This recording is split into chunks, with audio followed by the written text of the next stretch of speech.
a long time, and it'll be asking some people just to come up and say a few words. Thanks, Ron. First of all, I was only asked to make have a little conversation to talk about Margaret a little while ago, and I tried to remember some of the things I could talk about.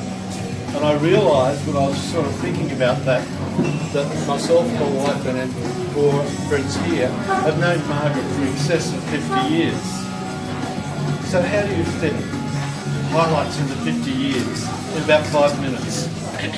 Four. I was about to say, so I'll be sure.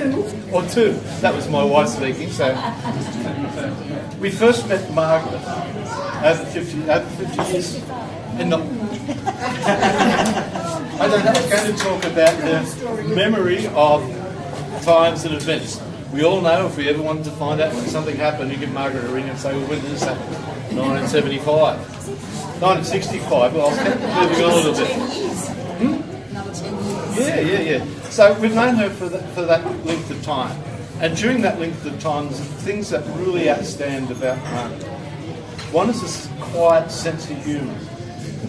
She always got this funny smile, always laughs, even at my jokes, and some of the tricks I've been playing them over the years, huh?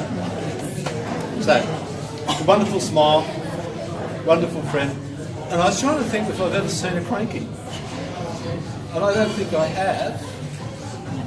I'm not going to ask the family, but I don't think I have. Oh, John's got his hand up, obviously he's seen that. Also, we spent a lot of time with her and John camping, and that's one area I think in your life that you really, really love. Still, every Christmas, every time we see her, are we going camping? Are you going camping again? Are you going camping?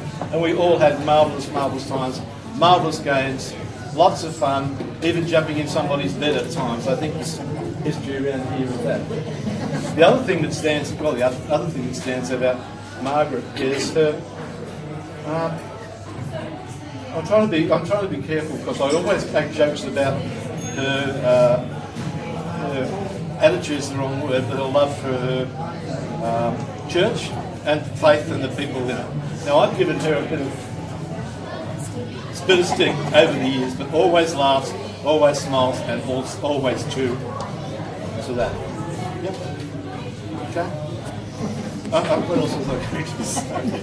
The other couple of things is, I love her choice in music. Takes me back years and years and years every time we go to Margaret's place. I think my 5 minutes are up. I tried to encapsulate who you are, somebody that we love, somebody that always has a smile on the face, brings joy, and is a pretty good tennis player still, I think. Thank you. Thanks, buddy.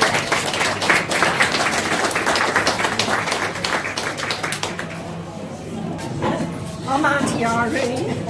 I've known Margaret for 60 years because when she came to Sydney, she was 11 and I was 21. So how it worked out, her father started going with my future mother-in-law and they'd come over, her and Pop would come over for lunch every Sunday to Coogee, didn't you? And she hasn't changed, she's still exactly the same as she was when she was 11. Yay!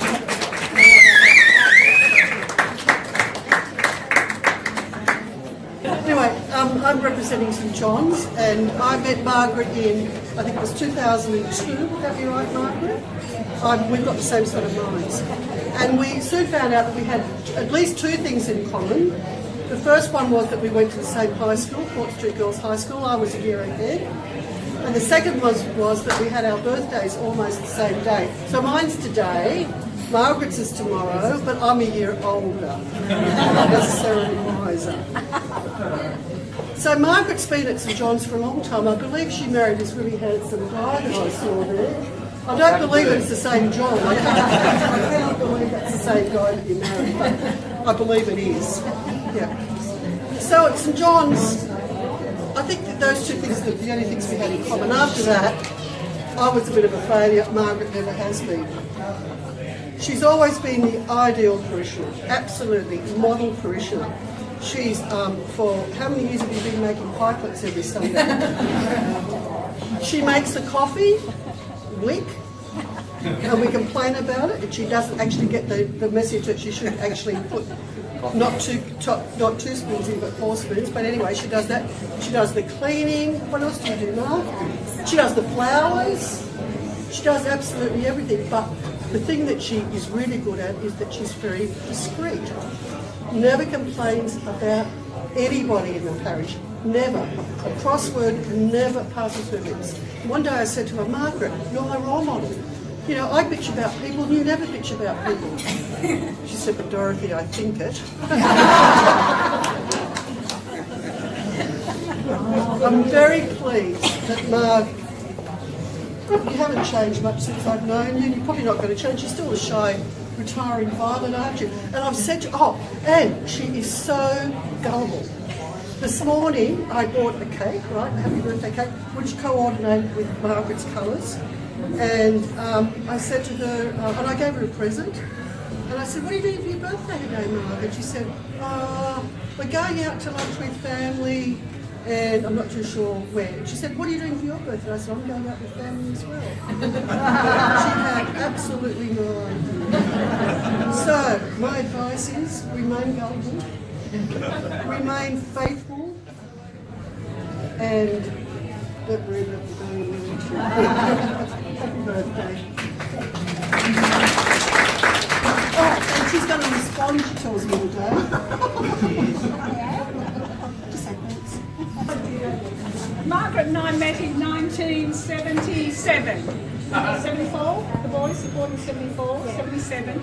They both went to the same preschool together and we've been friends ever since. Very good friends. Thanks to her. She's the one that always rings and says we have to go out. She's the one that always rings, what are you doing? I'm a bit slack, but she's always the one. And she's wonderful. Absolute wonderful friend. The boys grew up together. They were best man at Ron's. Nicholas was best man for Ron. And she's just a wonderful, wonderful friend. Wonderful friend.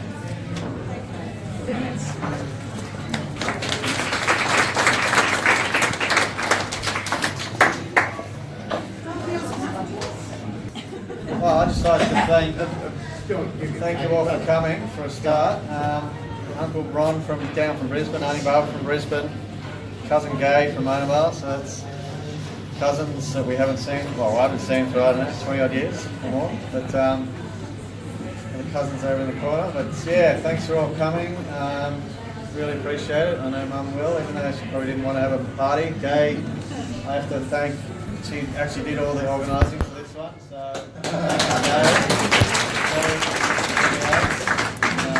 spoken to you all, so that's great.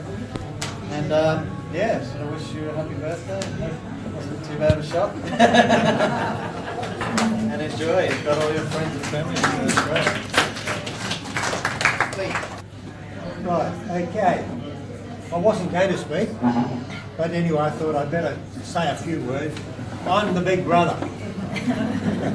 and we had to come down, Barbara and I had to come down.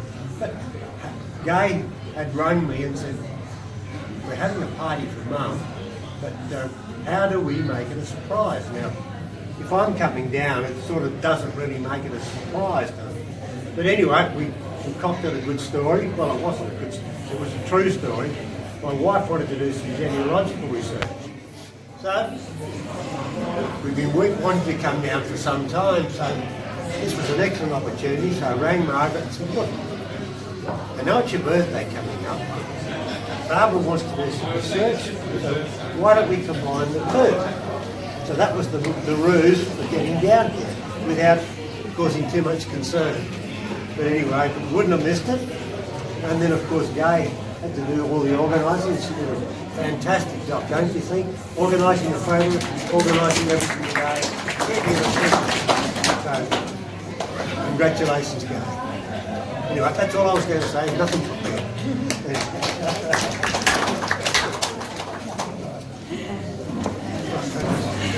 Thank you very much, everyone who's coming. I really appreciate it. My family, brother, sister-in-laws, my extended full family, and everyone that's here is my family. So thank you so much, everyone. appreciate it. I'm a bit underwhelmed. Happy birthday to